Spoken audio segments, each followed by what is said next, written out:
Hi, so this is going to be a very basic video on how to make a Google form. Right now I'm using Chrome as my browser, but it doesn't really matter what browser you're using. A way to get to Google Forms is to type in search for Forms Google.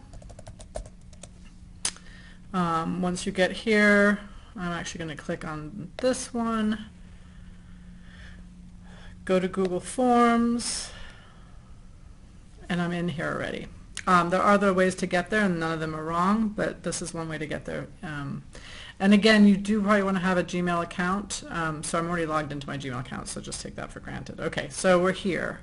Once you have the form open, you can give your form a title. So we're going to call this COABE 16 Restaurants.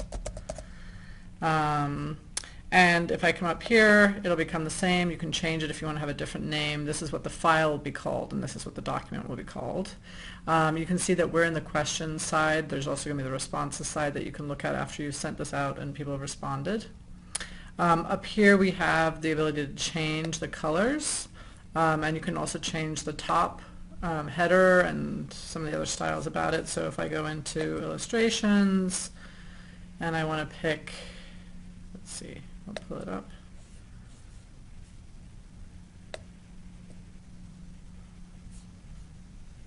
Let's see if we can find one that has some food on it.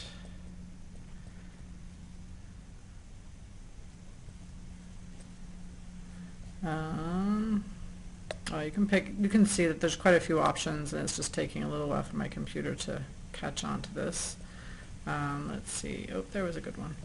Alright, so we're going to use that as our theme, or our color palette, and that will just set some of the color tones in here, so you can see the purple turned to that.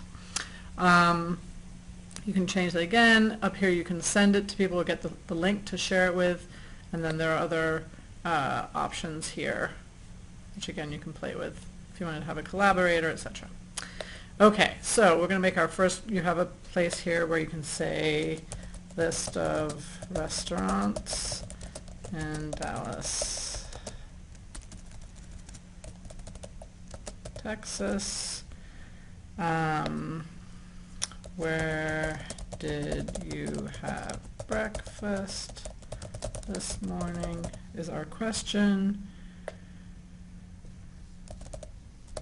Now, the key here is that you have down the side options as far as the different kinds of questions that you can ask.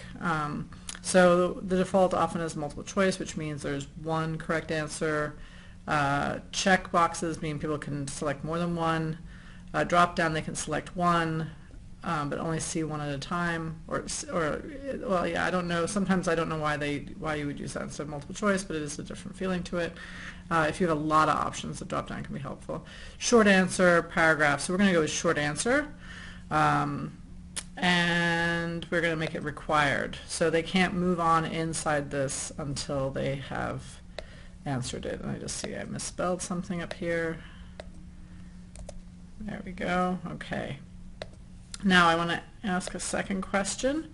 Down at the bottom here you can see you have options. I'm going to actually, let me move this out of the way. We're going to add a question. The layout might look a little different on your screen. Okay, second question. What do you eat for breakfast? And we're going to make this into a multiple choice, right? So our options are going to be eggs,